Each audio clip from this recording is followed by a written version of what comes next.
한 해를 시작한 것이 엊그저께 같은데 이제 우리는 한 해를 오늘하고 내일이면 한 해를 정리하게 됩니다. 누가 이런 달력을 만들어 놨는지 한편으로는 고맙고 한편으로는 참 기쁜 생각을 하게 됩니다. 왜냐하면 모든 인생에 시작이 있고 모든 하는 일에 시작이 있는가 하면 끝이 있다고 하는 것입니다. 사람이 어떤 한 단계를 정리하고 그 다음 단계로 간다고 하는 건 필요한 것 같아요. 만약 우리가 유치원에 들어가는데 평생 유치원에서 시작해서 유치원을 끝난다 생각해 보세요. 여러분 어떻겠습니까? 유치원에 갔다가 초등학교 들어가고 초등학교를 또 마치고 나면 중학교 들어가고 중학교 마치면 고등학교 들어가고 고등학교면 대학교, 대학원 뭐 이렇게 하면서 우리가 한 단계를 매듭 짓고 그 다음 단계로 가는 거죠. 우리의 신앙도 어떤 의미에서 보면 우리의 모든 인생 여정도 이와 같다고 생각이 됩니다. 하나님은 우리가 한 군데서 머무는 것이 아니라 그 다음 단계로 자라나도록 하나님은 원하고 계세요. 그러므로 우리가 성숙한 신앙인이 된다고 하는 것은 우리에게 주어진 과제이기도 합니다. 베드로는 두 편의 편지를 썼습니다. 우리가 잘 아는 예수님의 수제자라고 알려진 베드로가 정말 이런 뜻깊은 편지를 남기고 있는데, 근데 이 편지는 어떤 내용인가? 어제 저녁에 저는 베드로 후서뿐만 아니라 베드로 전서에 있는 말씀을 대하면서 이게 베드로의 유서구나. 평생 주님과 함께 동행하다가 또한 교회를 세우고 성도들을 격려하고 성도들에게 하다가 이젠 마지막이라고 하는 자기의 마지막 때가 가까웠다고 하는 것을 그는 스스로 얘기를 합니다. 나는 이제 떠날 때가 되었다. 그러니까 떠날 때가 되면서 성도들에게 남기는 간곡한 편지입니다.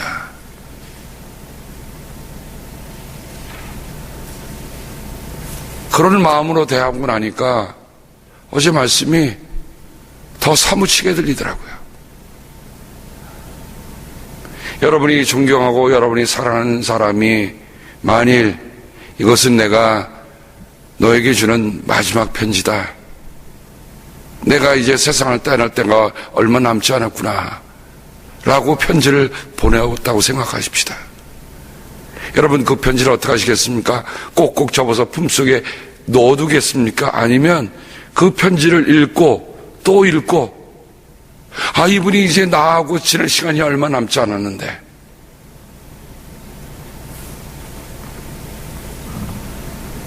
어제 그런 말씀으로 이 베드로 전서와 베드로 후서를 다시 읽게 되었습니다. 연말이 되었을까요? 꼭 연말만은 아닌 것 같아요. 한국의 한 철학자가 배은 망덕의 존재라고 하는 글을 썼습니다. 배은 망덕의 존재. 어리석은 제자는 망은 은혜를 잊어버린다. 똑똑한 제자는 배은 은혜를 배신한다. 이러는 사이에 세속의 스승은 늙어만 간다.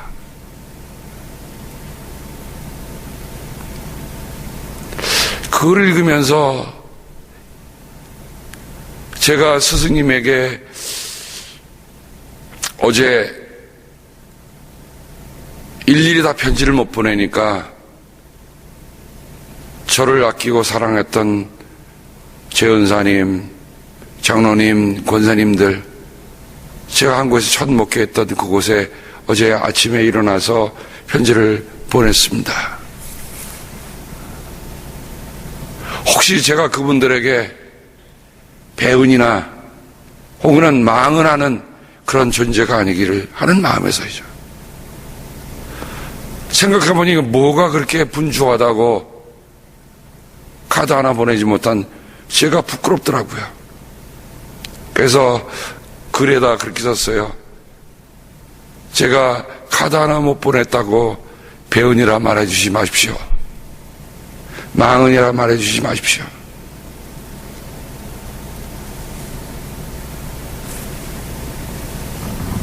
배은, 망은. 베드로는 오늘 말씀 속에 이렇게 얘기합니다. 사랑하는 여러분, 이 한 가지를 잊지 마십시오. 하고 싶은 말씀이 얼마나 많았겠어요? 내가 이 세상을 떠나면 저들의 신앙을 누가 돌보며, 아무리 봐도 말이죠, 마치 물가에 내놓는 자식처럼, 길가에 내놓는 자식처럼 베드로의 눈에는 그들의 성숙한 신앙이보다는 뭔가 내놓으면 아직도 마음속에 불안한 마음이 있었을 거예요.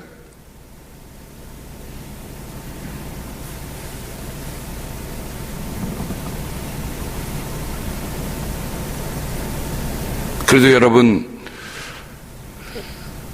제가 감사한 얘기니까 이 이야기는 부득불 여러분에게 할까 말까 하다가 드리겠습니다. 저희가 정말 유스그룹이 얼마 안 되는데 졸업한 아이들이 매년마다 한 2명, 3명 졸업했는데 지난 주간에 대학을 졸업한, 그러니까 여기에서 중학교, 고등학교, 대학을 졸업하고 난 학생 하나가 와서, 목사님, 제가 졸업해서 첫 월급을 탔는데 목사님 내외 모시고 식사 대접하겠습니다.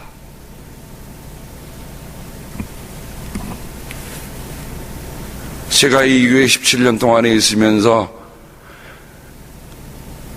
첫 졸업생입니다. 와서 식사 대접을 받는데 세상에 그날 먹은 밥맛이 세상에 산의 진미를 먹은 것보다 더 맛있더라고요. 한 해 동안 오면서 여러 가지 무었던 마음들도 그 한순간에 다 녹더라고요. 그래도 이 아이 하나만큼은 잊지 않고 있구나.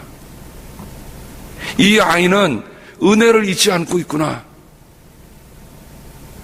제가 특별히 잘해준 게 뭐 있겠습니까? 그냥 그 아이를 위해서 기도한 것밖에 없어요. 누구보다도 기도를 필요한 가정이요, 아이라 생각이 돼서 기도했어요. 저는 우리 자라나고 있는 청소년들을 가르칠 때 너는 단지 네 엄마 아빠의 아들만은 아니고 우리의 교회 아들이고 하나님의 아들이라는 것을 늘 일깨워줍니다.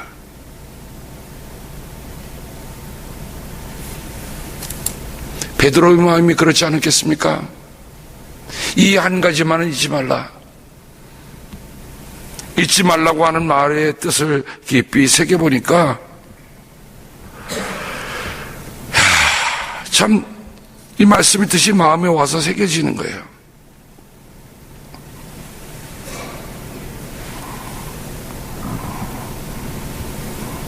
사람은 자기의 기억으로부터 좋은 기억은 남아있을지 몰라도 자기에게 조금 불편하다고 하는 기억으로부터는 도망치고 싶은 마음이 있습니다. 난 그거 몰라.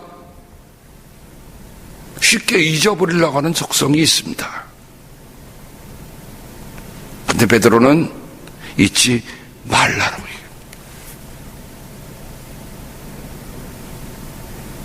무엇을 잊지 말아야 할까? 여러분, 베드로가 이제 떠나면서 무엇을 잊지 말라고 하고 있습니까? 주님께는 하루가 천년 같고 천년이 하루 같다. 이거 잊지 말라는 거예요. 시경에 보면 일일 여삼추라고 하는 말이 나옵니다. 우리가 잘 아는 말이고 우리가 늘 쓰는 말이기도 합니다.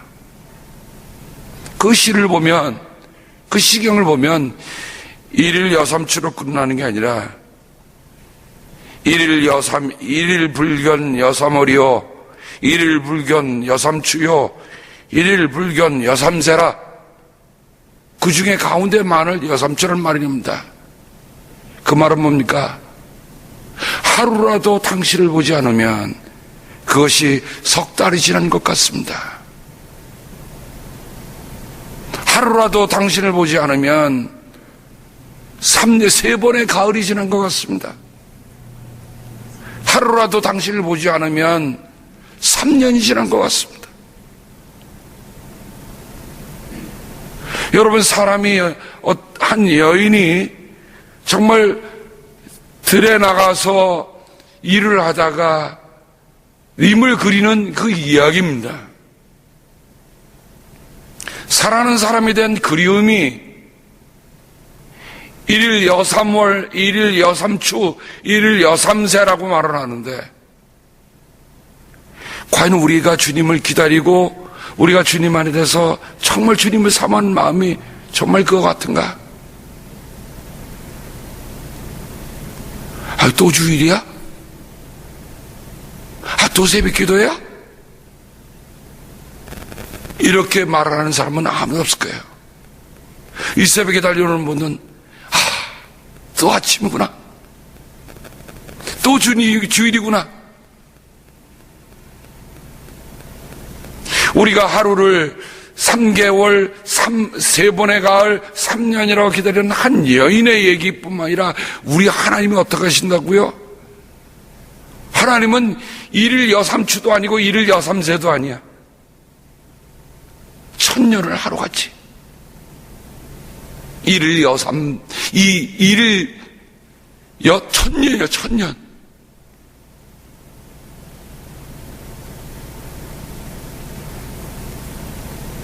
도무지 어떻게 그리야 할까?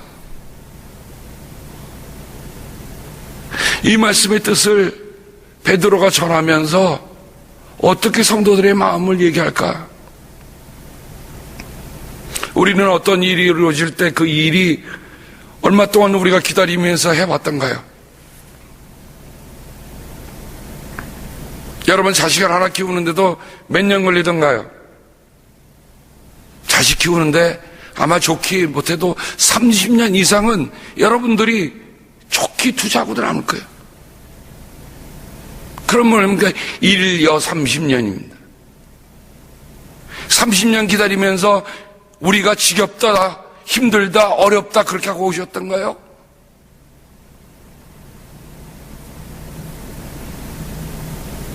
아니거든요. 어찌 30년이겠습니까? 부모의 마음에 자식은 하루가 100년처럼 여기실 것 같아요. 자녀들의 문제들 가운데 여러분, 아직 이루어지지 않은 것, 우리가 이루어지지 않았다고 하는 것에 대해서 우리가 마음 아프고 힘든 부분도 있지만 여러분, 포기하지 마세요. 하나님께 기도하고 갑시다. 하나님은 하루를 천년처럼, 천년을 하루처럼 우리를 위해 기다려 주시잖아요. 저는 우리의 부모의 마음이 그거 같다고 생각이 됩니다. 하나님이 우리에게 그것을 보여주셨다고 한다면 우리 또한 그래야 되지 않겠는가? 우리 하늘 아버지가 나에게 그렇게 알려주셨다고 한다면 우리가 그거 배우고 살았지 않은 거예요?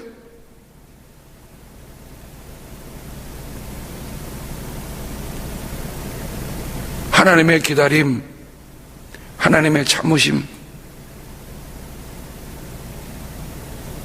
저는 이거를 베드로가 이 한 가지만은 잊지 말라고 하는 말이 참으로 더 깊이 우리가 새겨야 할 말씀이라 생각이 됩니다. 그래요, 지나가다가 내가 생각지 않은 일에 부딪힐 수도 있어요. 암초같이 여겨지기도 하고, 때로는 배가 고물이 깨지기도 하고, 때로는 좌초도 하지만 여러분, 실망하지 마세요. 하나님이 내게 목숨 주신 한, 하나님이 내게 생명 주시는 한, 내 목숨 다하는 날까지 기다려라 하시는 거라 전 믿습니다. 우리의 삶은 어느 한순간으로 완성되지 않아요. 우리의 믿음도 어느 한순간으로 완성되는 게 아니야. 늘 말씀드리지만 평생을 가는 일에 평생. 지금 안 됐다고 실망할 필요 없고 지금 됐다고 자만할 필요가 없어요. 인생의 큰 여정, 베드로처럼 이제 내가 세상을 떠날 때가 됐을 때 내 삶을 돌아보면서 보여지는 나, 그게 어떤 나인가를 우리가 안다면 우린 정작 하나님을 닮아가고 하나님의 성품을 닮아가는 사람이 되는 것입니다. 시편 90편 4절에도 보면 시편 90편은 모세가 쓴 시로 되어 있습니다. 시편 150편 가운데 모세가 유일하게 썼다고 하는 시입니다. 그 90편 4절에도 모세도 이렇게 했어요.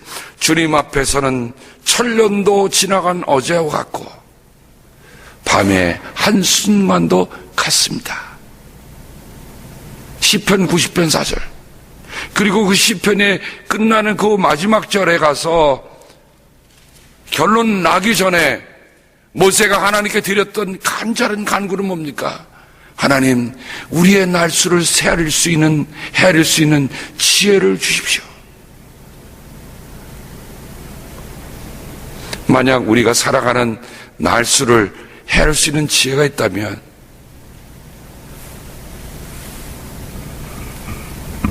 저는 종종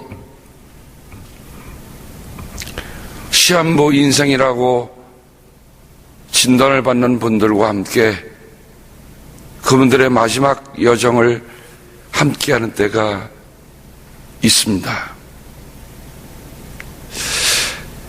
참 목사로서 시한부 인생이라고 하는, 근데 제가 경험했던 그 시한부 인생을 살아간 분들의 삶을 깊이 보면 그분들이 제게 주셨던 메시지는 너무도 강해요.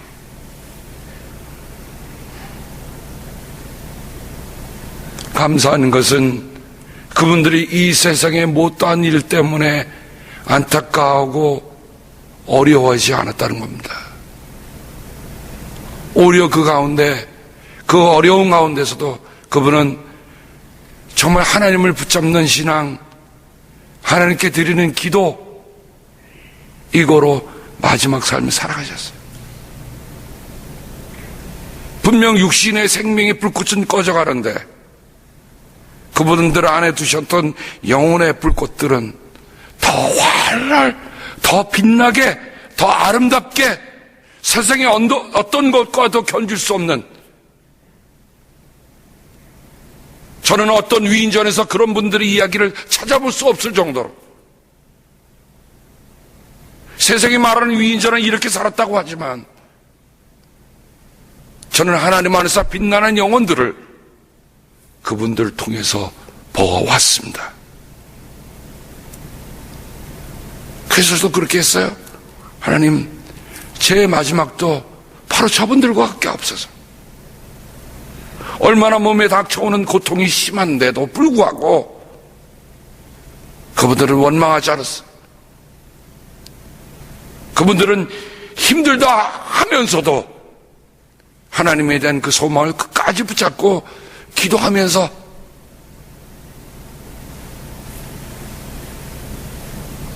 마지막에 의식이 한 끝자락이라도 남았을 때 저는 그분들을 붙잡고 하나님께 보내드리는 임종의 기도를 드립니다. 여러분, 그때 무슨 수식어가 필요하겠어요?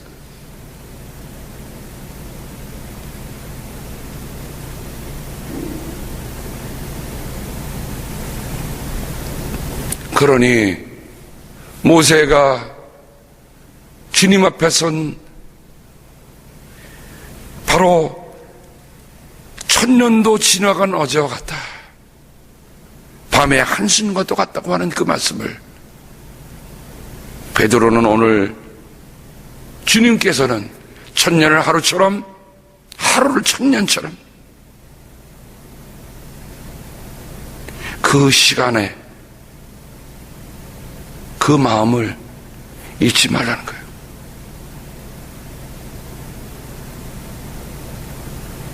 오늘 말씀은 재림에 대한 약속이 더디어 오는 것에 대해서 정말 예수님을 믿다가 어려움을 당하고 있는 성도들에게 보내는 편지입니다.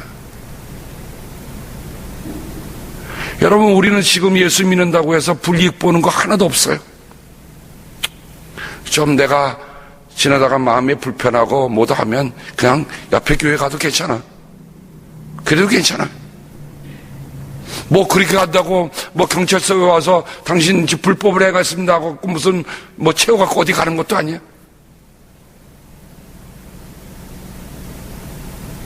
그런다고 해서 누가 뭐라 그러는 사람 아무도 없어. 그러나 이때 성도들은 어떻게 살았습니까? 예수 믿는 것 때문에 엄청난 불이익을 당할 수밖에 없었던 때예요. 그러면서 예수님이 오신다고 하는 그 소망, 예수님이 오시면 나의 이 원통함, 나의 이 억울함, 나의 이 정말 불이익을 주님이 다 해결해 주실 것이라고 하는 믿음들이 그들에게 다 있었어요. 그래서 세상에 소망을 두지 않고 살았어요. 근데 오신다는 주님이 점점 더디어 오시는 거예요. 여기에 사람의 인내의 한계가 있는 겁니다. 그러니 믿던 사람들도 어떻게 합니까? 점점 실족하게 돼. 9절 말씀해 보면 어떤 이들이 생각하는 것과 같이 주님께서는 약속을 더디 지키시는 것이 아닙니다. 그래요. 하나님이 분명히 예수님이 약속하셨는데 왜 이렇게 더디 오는가? 도리어 여러분을 위하여 오래 참으시는 것입니다. 하나님께서는 아무도 멸망하지 않고 모두 회개하는 데 이르기를 바라십니다. 이게 하나님의 마음. 이게 하나님의 마음.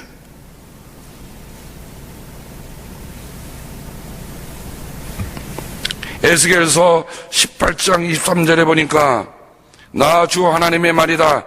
악인이 죽는 것을 내가 조금이라도 기뻐하겠느냐? 오히려 악인이 자신의 모든 길에서 돌이켜서 사는 것을 내가 참으로 기뻐하지 않겠느냐? 하나님이 어떤 분이세요? 악인이라도 회개하고 돌아오기를 하나님 기뻐하시는 거예요. 여러분, 하나님이 처벌하는 하나님이 아니세요. 하나님은 악인이라도 회개하고 돌아오기를 기다리시는 하나님이에요. 근데 그 기다림을 어떻게 기다리신다고요? 오래 참으시는데 하루를 천년처럼, 천년을 하루처럼 참으신다는 거예요.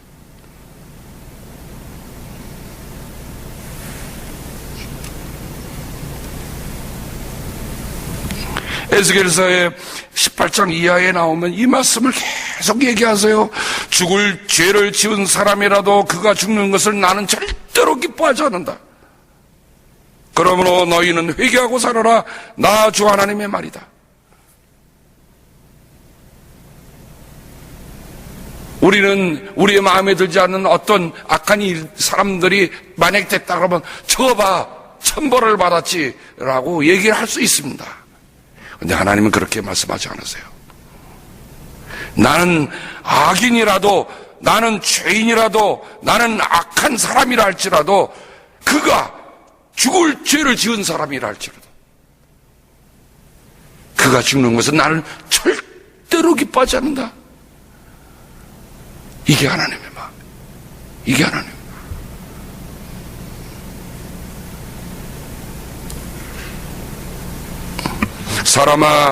너 사람아 내 민족의 자손 모두에게 전하여라. 의인이라고 해도 죄를 짓는 날에는 과거의 의가 그를 구원하지 못하고 악인이라 해도 자신의 죄악에서 떠나 돌이키는 날에는 과거의 악이 그를 넘어뜨리지 못한다고 하여라. 그러므로 의인도 범죄하는 날에는 과거에 의로웠다는 것 때문에 살 수는 없다. 이게 우리가 깊이 새겨야 할 말입니다. 내가 예전에 이렇게 믿었고 내가 이전에 이렇게 했습니다. 이 말씀에 보면 아니다는 거예요. 믿음은 오늘입니다. 하나님 앞에 살아가는 건 어제를 살아가는 게 아니라 오늘을 살아가는 거예요. 오늘 내가 그렇게 살지 못하면 지금 왔던 거 다 아무것도 아니라 과거의 의가 그를 살리지 못한다. 또 반면에 과거의 죄가 그를 무너뜨리지 못한다. 그 말은 뭡니까? 오늘 내가 하나님 앞에서 어떻게 살아가느냐, 어떻게 살고 있느냐, 이것을 물어보는 거예요. 하나님이 왜 우리끼리 참으십니까? 이유는 하나예요. 오늘 내가 내 마음을 알고 그렇게 살아다오. 나는 내가 어떤 일을 할지라도 오늘 내가 그 모든 것을 돌이켜 오늘을 살면 너는 생명을 사는 거다. 그러나 내가 과거에 이런 일을 많이 했다 할지라도 오늘 하지 않으면 오히려 그것이 너를 구할 수 없다.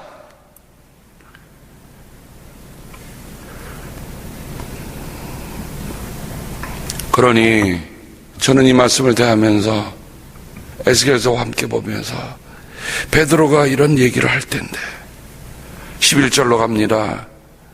이렇게 모든 것이 녹아버릴 터인데 여러분은 어떤 사람이 되어야겠습니까?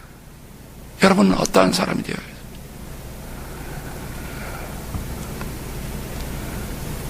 여러분은 거룩한 행실과 경건한 삶 속에서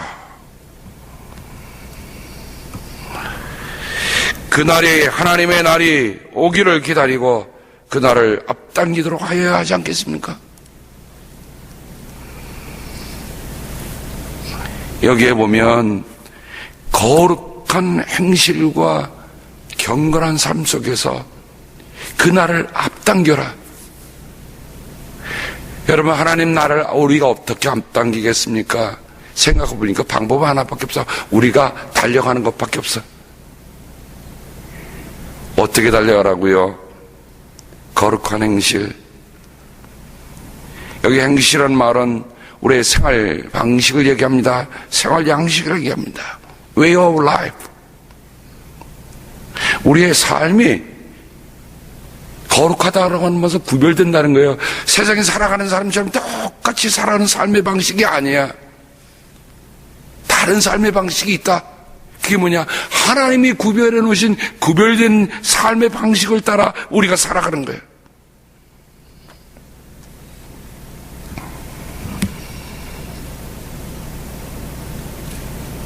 베드로전서 1장 13절에도 그러므로 여러분은 마음을 단단히 먹고 정신을 차려서 예수 그리스도께서 나타나실 때에 여러분이 받을 은혜를 끝까지 바라고 있으십시오. 순종하는 자녀로서 여러분은 전에 모르고 쫓았던 욕망을 따라 살지 말고 여러분을 불러주신 그 거룩하신 분을 따라 모든 행실을 거룩하게 하십시오. 여러분, 베드로전서 후서를 다시 한번 읽어보세요. 읽어보면 베드로가 얘기하고 있는 그 우리가 살아가는 삶의 내용, 방식들이 이 안에 담겨 있는 것을 우리가 볼 수가 있습니다. 우리가 하나님에게 이제 거룩한 성품에 참여하는 사람으로 살라고 베드로는 얘기합니다. 베드로후서 1장 3절에 보면 하나님께서는 우리가 그를 알므로 말미암아 생명과 경건에 이르게 하는 모든 것을 그의 권능으로 우리에게 주셨습니다. 하나님은 우리를 부르셔서 그의 영광과 덕을 누리게 해주신 분입니다. 그런 이 영광과 덕으로 귀중하고 아주 위대한 약속들을 우리에게 주셨습니다. 그것은 우리가 이 약속들로 말미암아 여러분이 세상에서 정욕 때문에 부패하는 사람이 되는 것이 아니라 하나님의 성품에 참여하는 사람이 되게 하시는 것입니다. 우리는 살아갈수록 하나님을 닮아가는 사람이 돼요.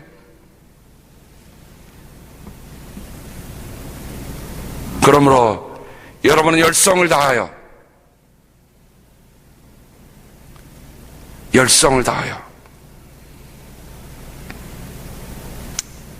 저희 교회는 연세가 드셨음에도 불구하고 에너자이저들이 많으세요. 전 참 감사합니다. 그 열성을 다하시는 모습들이 얼마나 힘이 되는지 몰라요. 열성을 다하여 여러분의 믿음에 덕을 더하고 덕에 지식을 더하고 지식에 절제를 더하고 절제에 인내를 더하고 그 다음에 인내에 경건을 더하고 오늘 주신 말씀에 경건이 인내 다음에 오는 거예요. 오래 참을 줄 아는 사람이 경건한 삶을 살 수가 있어. 그러니까 이 인내라고 하는 것이 경건에 이르게 하는 중요한 디딤돌이 되는 거예요. 경건에 신도간의 우애를 더하고 신도간의 우애에 사랑을 더하도록 하십시오. 여러분, 경건하다고 하는 것은 하고 내 목에 힘주고 이렇게만 하는 게 아니에요. 혼자만 기도하는 게 아니에요. 그 다음에 뭐예요? 그 경건 다음에 성도간의 우애가 더해지는 거예요. 그러니까 이 경건은 무슨 경건이나 따뜻한 경건이야. 차가운 경건이 아니에요. 여러분들이 기도를 많이 하고 주님을 더 섬길수록 따뜻한 분들이 되기를 주님의 이름으로 당부합니다. 어떤 분들은요, 믿는데 가면 쌩해. 어휴 추워. 가면 날이 빌 것 같아. 그런 건 아니에요. 베드로는 것을 일깨우기 위해서 바로 경건에 성도 간에 신도 간에 우애를 더하고 신도 간에 우애에 사랑을 더하라고 했어요. 따뜻해지지 않습니까? 그러므로 우리가 정말 경건해지는 삶을 살면 살수록 따뜻해지는 거야. 난 저번에 가서 좀 이런 얘기도 하고 싶어. 기대고도 싶어.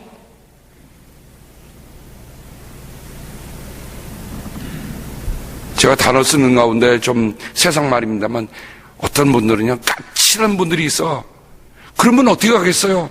예수 믿으면 정말 스테반의 얼굴처럼 천사 얼굴 같고 마음도 예수님의 마음 같아서 말이죠. 가고 싶어라. 기대고 싶어라. 뭔가 문제가 생기더라도 내가 저분에 가면 같이 기도해 줄 수 있어.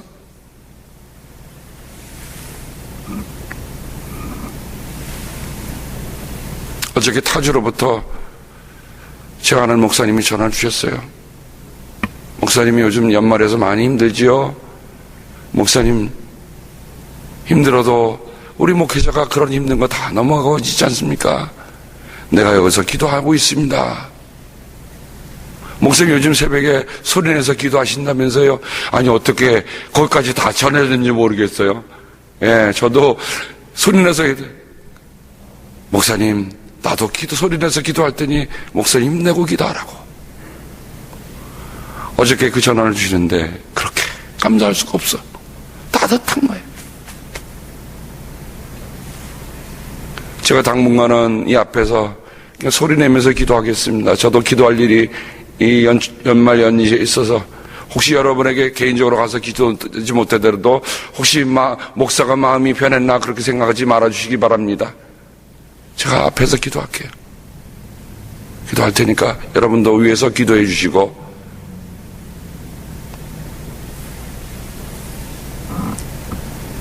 이런 것들이 여러분에게 갖추어지고 넉넉해지면 여러분은 우리 주 예수 그리스도를 아는 일에 게으르거나 열매를 맺지 못하는 사람이 되지 않을 것입니다.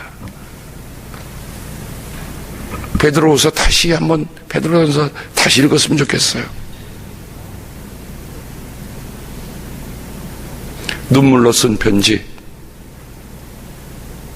내가 세상을 떠나면서 이제 마지막 남기는 편지.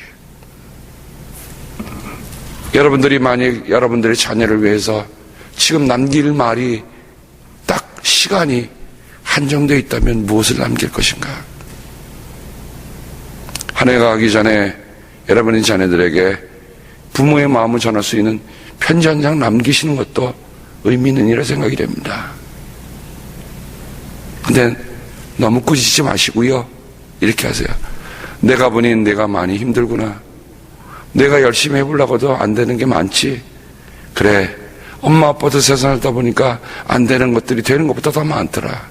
하지만 오늘까지 여기에 와보니 그런 것도 하나님의 다 인도하심을 보게 한 하나님의 은혜의 길이었음을 나는 이제 안다. 그러니 힘내거라. 하나님이 너와 함께 하신다.